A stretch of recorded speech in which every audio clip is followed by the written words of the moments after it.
자, 우리는 지난 시간까지 요한일서 1장의 말씀을 모두 살펴보았습니다. 자, 다시 한번 이제 여러분이 요한일서 1장의 말씀을 훑어보시면서 좀 생각해 보시길 바랍니다. 자, 여러분이 이 편지를, 요한일서라는 요한의 편지를 받아 읽게 된 초대교회 성도 중에 한 명이라고 한번 생각해 보십시오.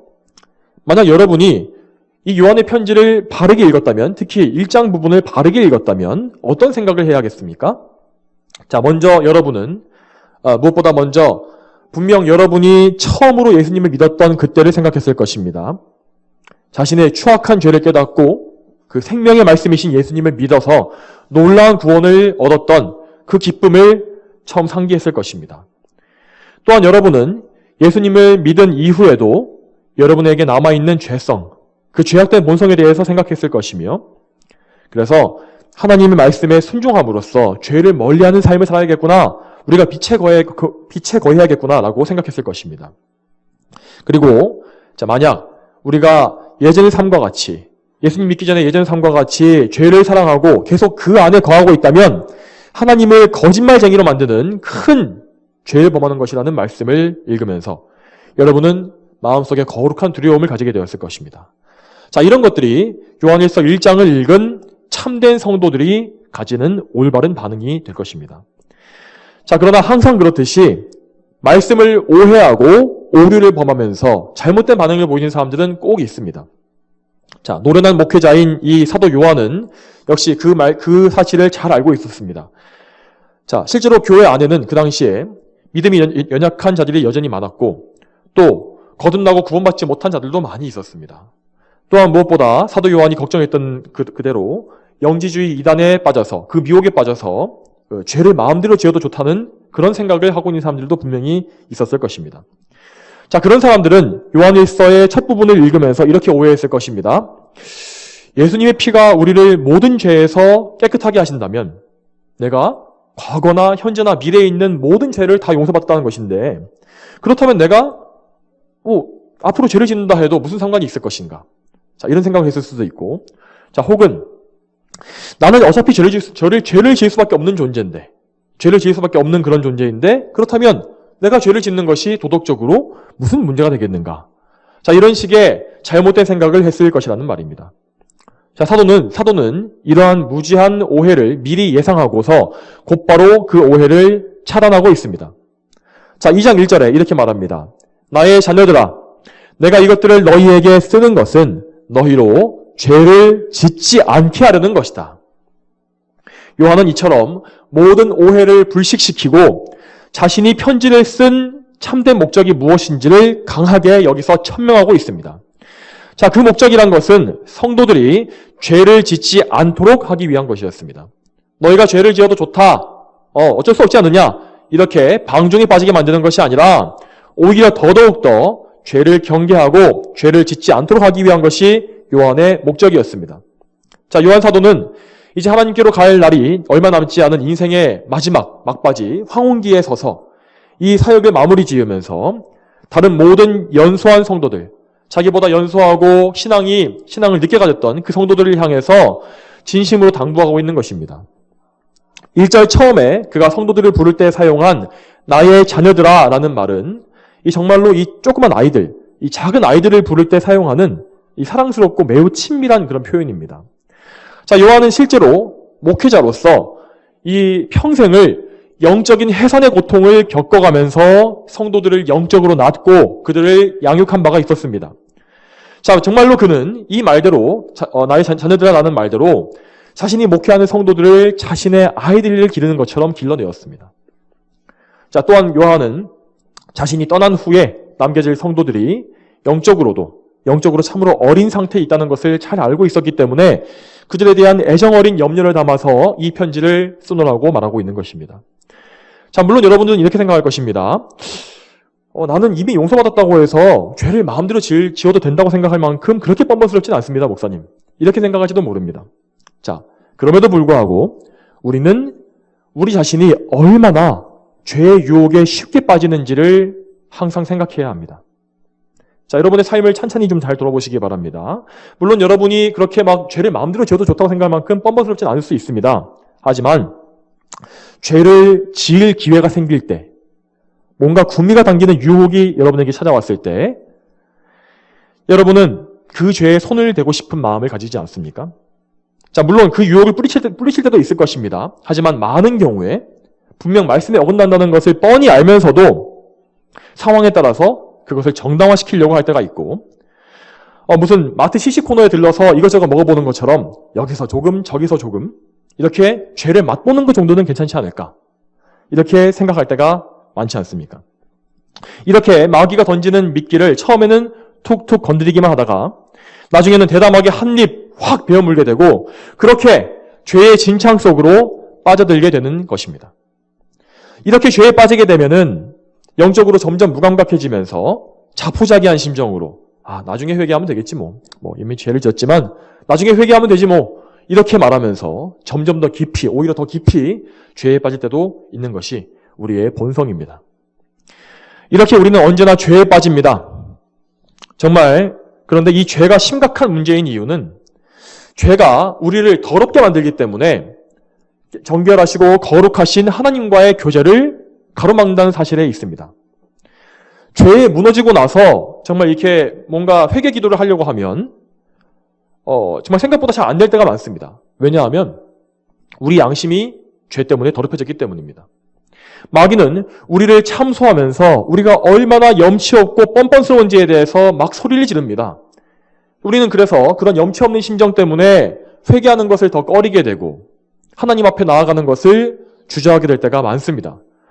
그러나 성도 여러분, 여기서 요한 사도가 전하는 진리를 잘 들어보시기 바랍니다. 그는 이렇게 말합니다. 만일 누가 죄를 지으면 아버지 앞에서 변호자가 계시니 곧 의로우신 예수 그리스도이시다. 자, 요한은 이렇게 말한 것이 아닙니다.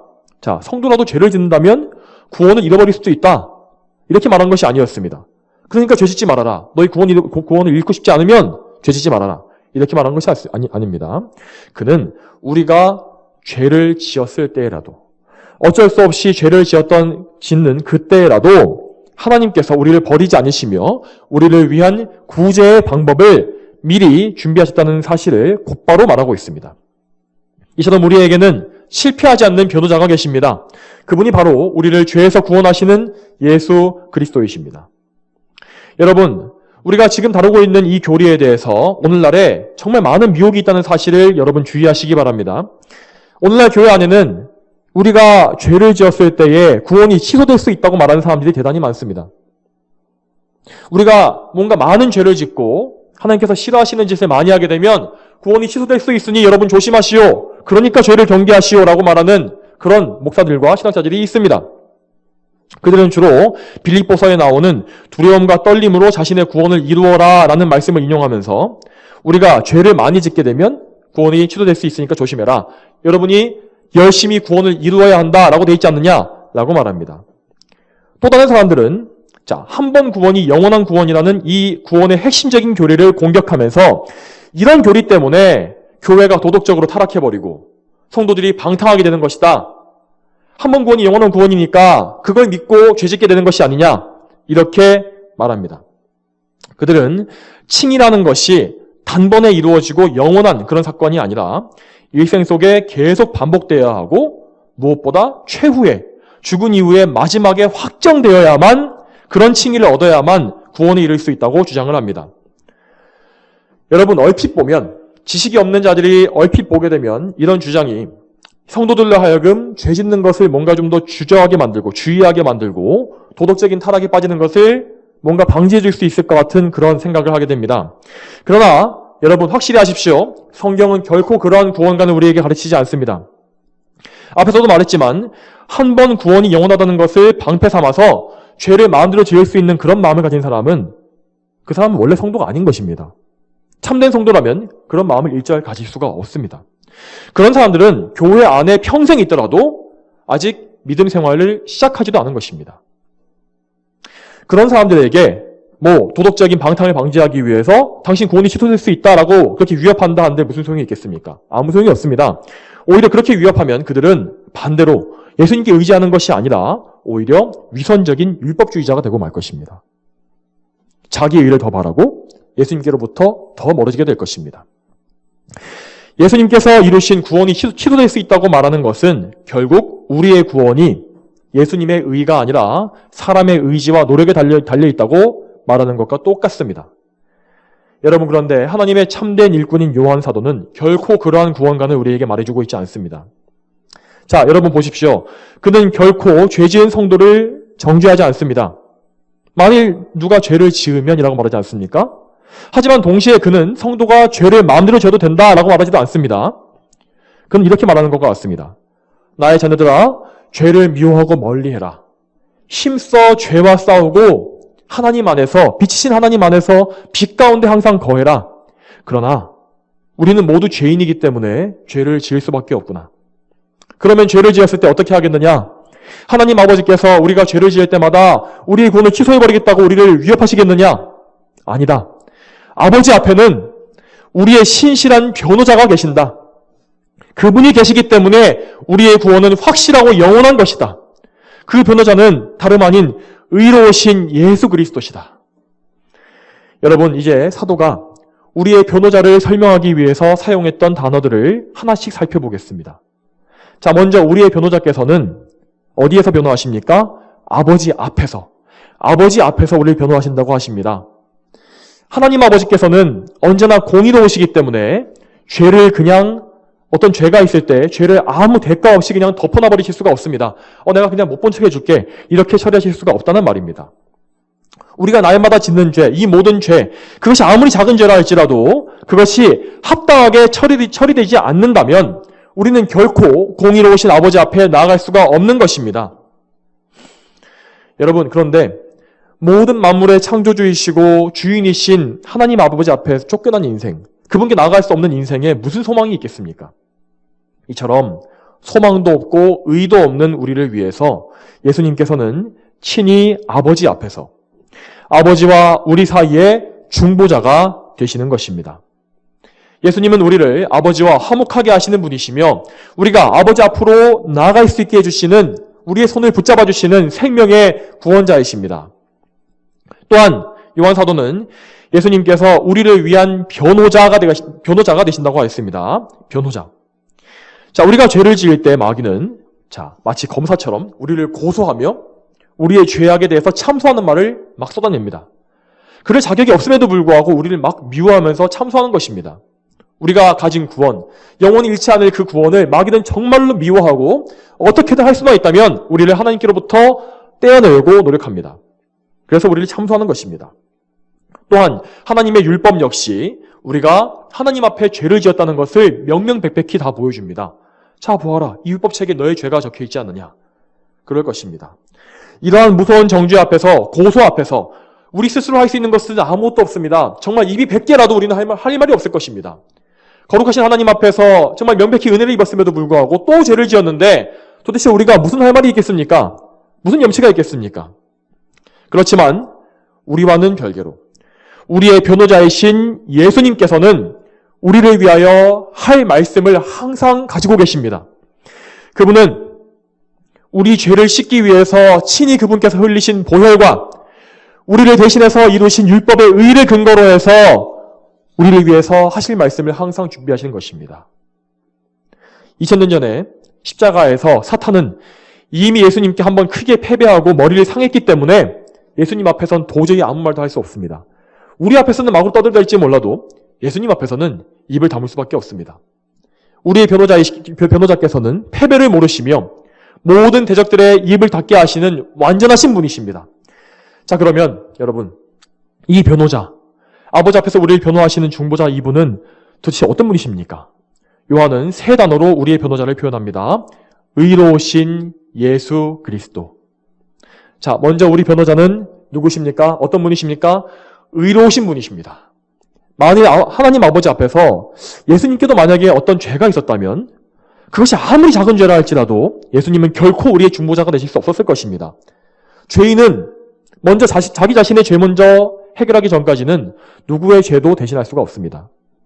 자기도 죄인인 주제에 누구의 죄를 변호할 수 있단 말입니까?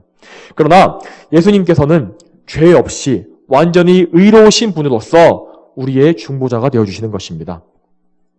또한 예수님은 이렇게 의로우신 것 외에도 우리의 중보자가 되시기 위해서 그분께 필요한 조건을 완전히 다 갖추신 분이십니다. 자, 먼저 그분은 하나님이십니다. 그분은 하나님이시기 때문에 전능하고 무한하심으로 우리의 모든 죄를 대속하실 능력이 있으셨으며 죄와 사망의 권세를 능히 이길 수가 있었습니다. 자, 하지만 동시에 그분은 하나님이시기만 한 것이 아니라 사람이셨기 때문에 모든 면에서 우리와 똑같은 성정을 지니신 사람이 되셨기 때문에 우리 사람들을 대신하신, 우리 인간을 대신하신 제물이 되실 수 있었던 것입니다. 그러면서도 그분께는 죄가 없었기 때문에, 의로우셨기 때문에 흠 없고 티 없는 어린 양, 하나님의 어린 양으로서 하나님께 바쳐질 수가 있었던 것입니다. 하나님께서 연락하실 만한 제물이 될 수 있었던 것입니다. 이처럼 예수님은 의로우셔서 불의한 우리를 대신한 완전한 대속을 단번에 이루신 것입니다. 또한 여러분, 우리의 변호자의 이름, 그 이름은 예수라고 하였습니다. 이 예수라는 이름의 뜻이 무엇입니까? 마태복음 1장 21절에 천사가 말하기를 그분의 이름을 예수라고 하여라. 이는 그분께서 자기 백성을 그들의 죄에서 구원하실 것이기 때문이다라고 하였습니다. 예수님은 그분의 이름의 뜻과 똑같이 그분의 백성을 죄에서 구원하셨습니다. 다른 어떤 것에서가 아니라 죄에서 구원하신 것입니다. 죄에서. 하나님과의 관계를 깨뜨리고 우리를 영원한 심판과 저주에 빠져들게 하는 이 무서운 죄에서 예수님은 우리를 구원하신 것입니다. 또한 여러분, 예수님은 자기 백성을 구원하실 분이라고 말씀하셨습니다. 이처럼 예수님은 오직 그분의 백성을 구원하십니다. 자, 여러분, 예수님께서 모든 사람을 위해 죽으셨다라고 말하는 사람들이 있습니다. 이런 사람들의 그 생각을 만인구원론이라 말합니다. 만인구원론. 예수님의 대속과 예수님의 십자가의 피가 모든 사람을 위해서 주어진 것이다라고 말하는 것입니다.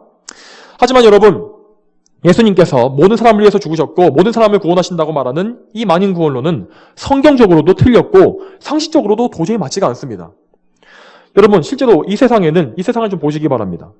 끝까지 예수님 믿지 않고 멸망하는 사람들이 이 세상에 얼마나 많습니까? 근데 예수님께서 그들을 위해서 죽어주셨다고요? 또 하나님께서 선택하신 자와 버린 자가 있다는 사실이 성경에 너무나 많이 쓰여져 있는데, 그러면 도대체 예수님께서는 그렇게 모든 사람을 위해서 피를 흘리셨다면 그 예수님의 대속은 실패한 것입니까? 만인구원론은 예수님을 실패자, 불완전한 대속자로 만드는 것이기 때문에 성경적이지가 않습니다. 여러분, 하나님께서 이처럼 선택한 자와 유기하신 자, 버리신 자가 있다는 이 진리를 물론 많은 사람들이 정말로 싫어하고 정말로 많이 공격합니다. 부당하다고, 어떻게 하나님께서 그렇게 잔인하실 수가 있냐고 많이 공격합니다. 칼빈주의 예정론, 이 참된 진리는 언제나 이렇게 사람들의 부당한 공격이 시달려왔습니다. 그렇지만 그렇게 공격하는 사람 중에서 이 예정에 대해서 바르게 이해한 사람들을 저는 한 번도 본 적이 없습니다. 이제까지 역사상 그래왔고 앞으로도 그럴 것입니다.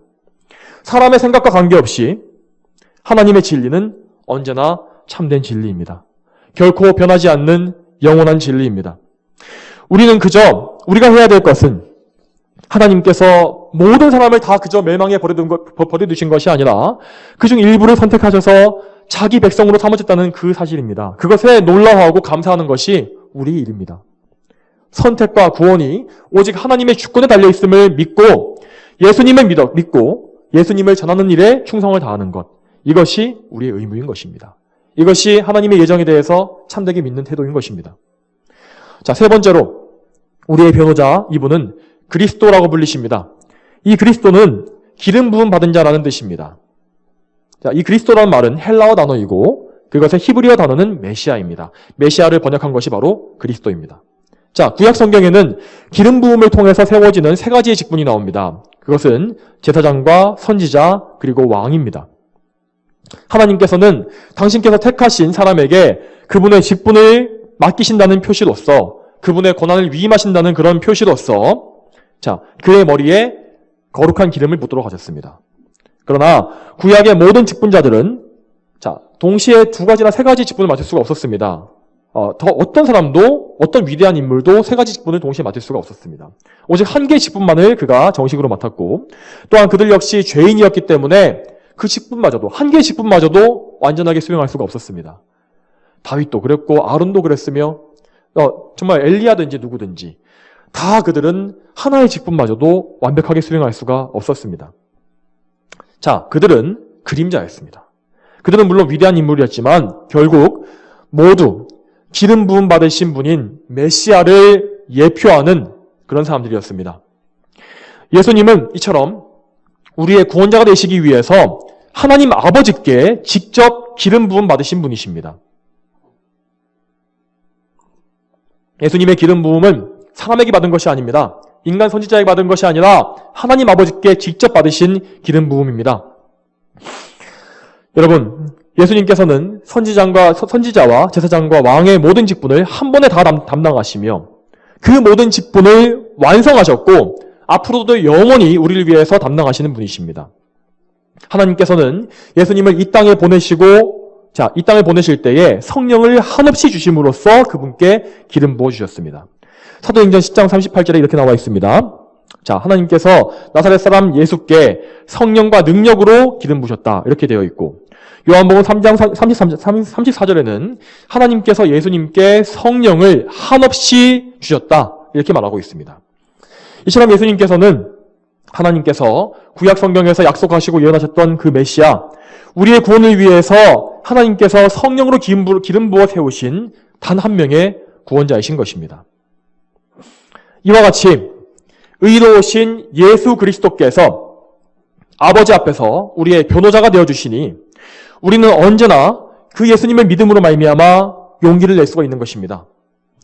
그분은 우리가 만일 죄를 지어서 넘어졌을지라도 우리의 변호자가 되기를 마다하지 않으십니다. 아이고 너 또 넘어졌느냐? 이제 그냥 꼴도 보기 싫으니까 그냥 좀 없어져 버려라. 이렇게 말씀하시는 것이 아닙니다. 우리가 예수님께 나아갈 때 그분은 우리의 변호자가 되시기를 마다하지 않으십니다. 여러분, 그런데 이 반대로 세상의 변호사들은 이렇게 합니다. 사회에 큰 지탄을 받는 중범죄자 혹은 재판에서 이길 확률이 거의 없는 그런 죄를 지은 사람들은 맡으려 하지 않습니다. 혹 변호하겠다고 나서더라도 엄청난 수임료를 좀 요구하기 마련이고 정말 그 사람을 위해서 변호하는 것이 아니라 뭔가 자신의 이름을 높이고자 하는 그런 욕심 때문에 그렇게 맞는 것입니다. 또한 승리하고 이겼을 때에는 승리에 대한 보상금까지 챙겨가는 것이 세상의 변호자들입니다. 그러나 아버지 앞에서 우리를 변호해 주시는 그분은 세상의 변호사들과는 다릅니다. 여러분, 우리의 죄를 생각해 보시기 바랍니다.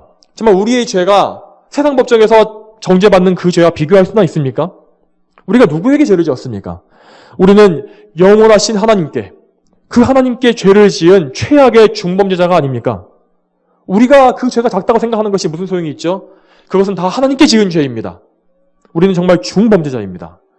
세상 법정에서 사형을 언도받는다 한들 하나님께 죄를 지은 우리의 소망 없음에 비교할 수 있겠습니까? 우리의 죄의 무게에 비교할 수 있겠습니까? 이러한 중범죄자를 위해서 우리 예수님은 변호자가 되기를 자처하신 것입니다. 또한 여러분, 이렇게 어려운 변호를 맡으시면서도 그분은 절대로 실패하지 않으시는 변호자이십니다. 세상에서 가장 유능한 변호사 로펌도 패소할 때가 있습니다. 애초에 그들은 패배가 확실한 재판을 맡으려 하지도 않습니다. 그러나 우리 예수님의 변호는 결코 패배하지 않습니다. 그분이 판사 앞에서 공정하신 판사이신 아버지 앞에 제시하시는 증거가 너무나 확실하기 때문입니다. 재판장이신 하나님 앞에 예수님이 이루신 십자가의 공로는 언제나 확실하며 분명한 증거입니다. 또한 예수님은 이렇게 확실한 승리를 보장하시면서도 우리에게는 단 한 푼의 대가도 요구하지 않으시는 변호자이십니다. 예수님은 말씀하시기를 모든 목마른 자들아 물로 나오라. 돈 없는 자도 와서 사 먹어라. 와서 돈 없이 값 없이 포도주와 젖을 사라 라고 말씀하셨습니다. 돈 없이 값 없이 나오라. 우리는 구원받기 위해서 예수님께 드릴 뇌물이 필요 없습니다. 그저 우리는 죄인인 모습 그대로 빈손으로 나아가서 우리의 죄를 자백하며 그분께 우리 자신을 전적으로 맡게 하는 것입니다. 우리에게 필요한 것은 딱 한 가지, 예수님께 대한 믿음인데 이 믿음 역시 우리 스스로 생성해내는 것이 아니라 스스로 믿는 것이 아니라 하나님께서 성령님을 통해서 우리에게 선물로 주시며 강하게 하시는 것입니다. 이처럼 우리는 오직 값없는 은혜로 말미암아서 정말 거저 예수님께 은혜를 받고 예수님의 변호를 받아서 죄를 지었을 때라도 하나님 앞에 이처럼 의로운 자로 인정받게 되는 것입니다. 자, 이제 2절로 넘어가겠습니다. 자, 사도 요한은 말하기를 우리의 변호자 예수 그리스도께서는 우리를 위한 화목 제물이라고 말씀합니다. 화목제물. 자, 이 화목제물이란 무엇입니까? 그 의미는 예수님께서 우리의 변호자시고 구원자시라는 이 사실과 연결되어 있습니다. 화목제는 이 말 그대로 하나님과 사람 사이를 화목하게 하기 위한 제사라고 합니다. 자, 우리의 죄는 공의로우신 하나님의 진노를 불러일으키고 우리와 하나님 간의 화목을 깨뜨려서 원수로 만듭니다.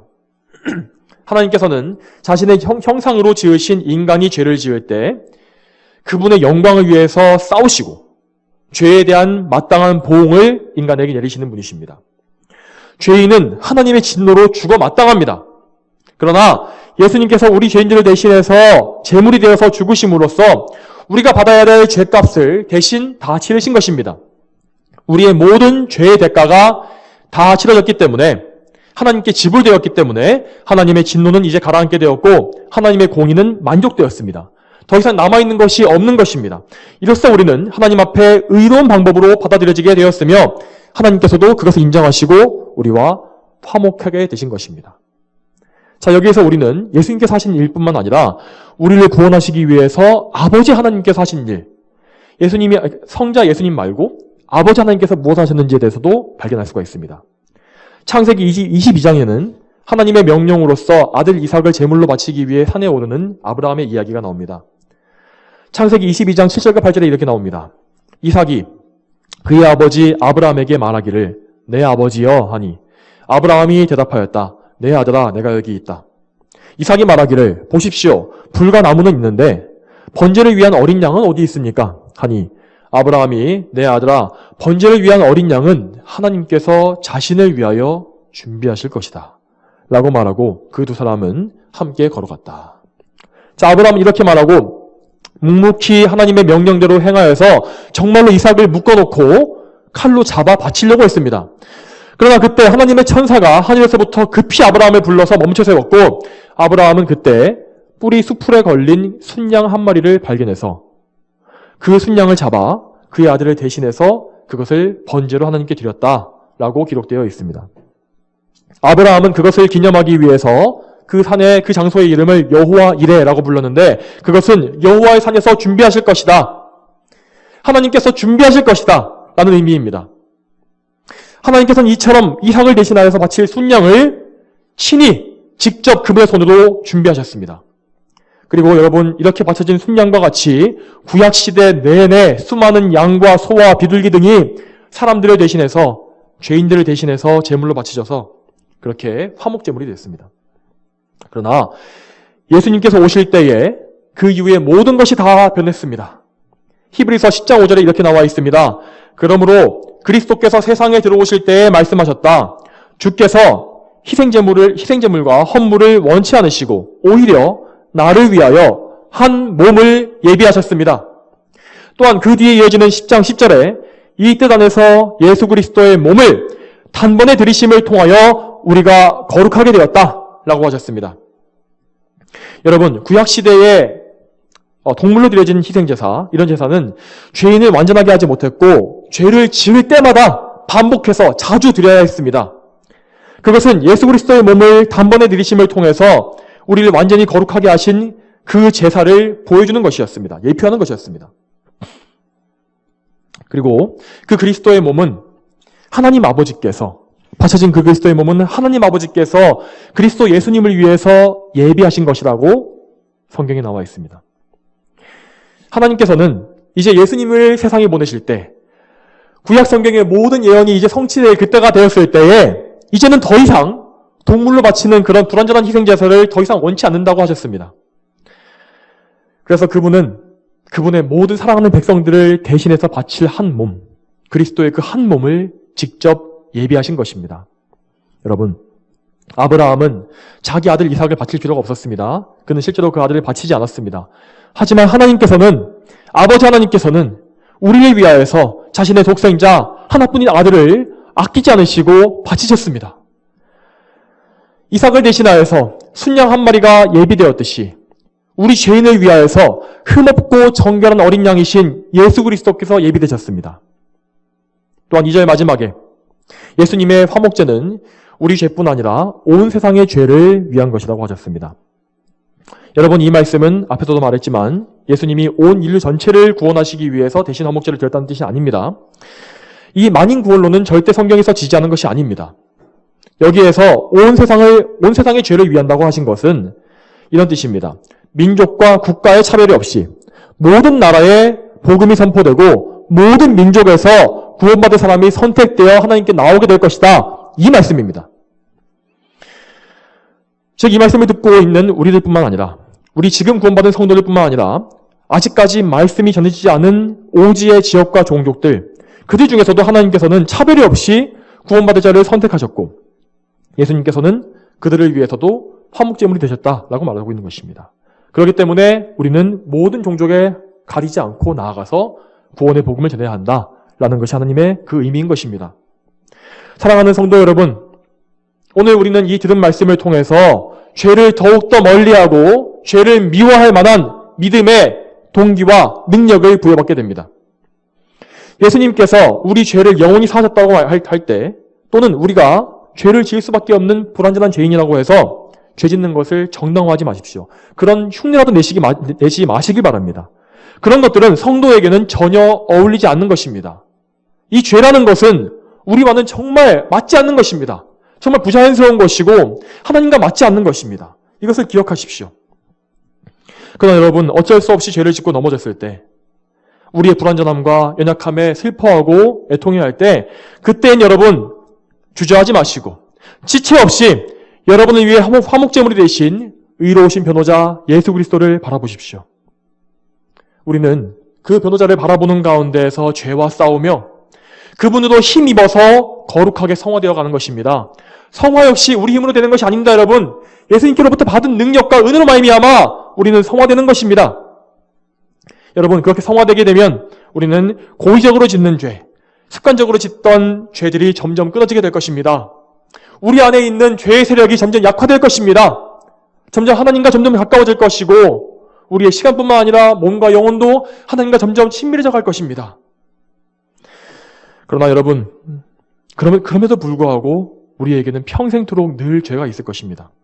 우리가 가장 많이 성화되었을 때라 할지라도, 우리가 정말 죽음의 문턱에 있는 그때라 할지라도 우리에겐 여전히 죄가 있을 것입니다. 우리가 할 수 있는 가장 선한 일이라 할지라도 그것에는, 그 선한 일에는 여전히 하나님께서 싫어하실 만한 죄의 찌꺼기가 잔뜩 끼어 있습니다. 그러므로 여러분, 우리는 우리의 변호자이신 예수님께 의지해야 합니다. 그분께서 아버지와 우리 사이에 서 계시기 때문에 우리는 아버지께 나아갈 수가 있고 아버지께서 우리를 받아주십니다. 오직 예수님을 통해서만 우리가 드리는 지금 이 예배와 선행과 헌신이 정결해지는 것입니다. 이렇게 드리는 예배와 우리의 정말 최상의 헌신도 하나님께서 보시기에는 더럽고 추악합니다. 부족합니다. 하지만 예수님의 중보하심으로 그것이 완전해짐으로 말미암아, 예수님께서 하나님 앞에서 우리를 위해 간구하심으로 말미암아 그것이 하나님께 바쳐지는 것입니다. 흠양되는 것입니다. 오직 여러분, 예수님만이 하나님께서 받으실 만한 향기로운 화목제물이 되십니다. 그분이 드리신 제사가 하나님 앞에 향기롭게 받아들여졌습니다. 여러분, 그러니 그 제사가, 우리를 위한 그 제사가 하나님께 이미 다 연락되었으니 우리가 무엇을 두려워하겠습니까? 여러분, 하나님 앞에 나아갈 때 여러분의 공로, 이 모든 것들, 헛된 것들 모두 다 내어버리고 오직 예수님을 의지하여서 나아가십시오. 그래야만 하나님께서 여러분을 기뻐하실 것입니다. 이 사실을 여러분 기억하시고 믿음으로써 예수님을 의지하시며 하나님을 기쁘시게 해드리기를 소망합니다. 다 함께 기도하겠습니다. 거룩하신 아버지 하나님, 오늘도 이렇게 요한일서 말씀을 통하여서 우리의 변호자이신 예수 그리스도, 그분에 대해서 말씀을 듣게 해주시니 감사드립니다. 하나님, 참으로 우리에게 이 복음이, 정말 예수님의 그 사랑과 놀라운 그 은혜가 우리를 강권하여서 정말 하나님 앞에 거룩하게 하며 더 주님을 기쁘시게 하고 싶은 열망을 샘솟게 만듭니다. 주님, 정말 이 은혜 가운데서 우리에게 더욱 힘 주시고 능력 주셔서 우리가 죄의 유혹에 빠지지 말게 도와주시고 하나님을 더 많이 기쁘시게 하는 성화된 성도로 살아가게 해주시옵소서. 주님, 이 세상 가운데 사는 동안 우리는 죄를 지을 수밖에 없습니다. 하지만 주님, 우리가 하나님의 은혜로 점점 더 성화되어 갈 때에 우리는 정말 우리 속에서 죄의 세력이 끊어져 가는 것을 보게 될 것이며 점점 더 하나님을 기쁘시게 하는 것, 하나님과 가까워지는 것을 경험하게 될 것입니다. 마침내 우리가 영화되어서 하나님께 나아갔을 때에 하나님께서 우리를 그리스도 예수님으로 인하여 받아주시고 정말 영원한 천국에 들이실 것을 우리는 믿습니다. 주여, 이 믿음을 오늘이나 내일이나 영원토록 변함없이 가질 수 있게 도와주시고 언제나 하나님 앞에 받아들여지는 우리의 모든 삶이 될 수 있도록 인도하여 주시옵소서. 감사드리며 예수님의 이름으로 기도 올렸습니다. 아멘.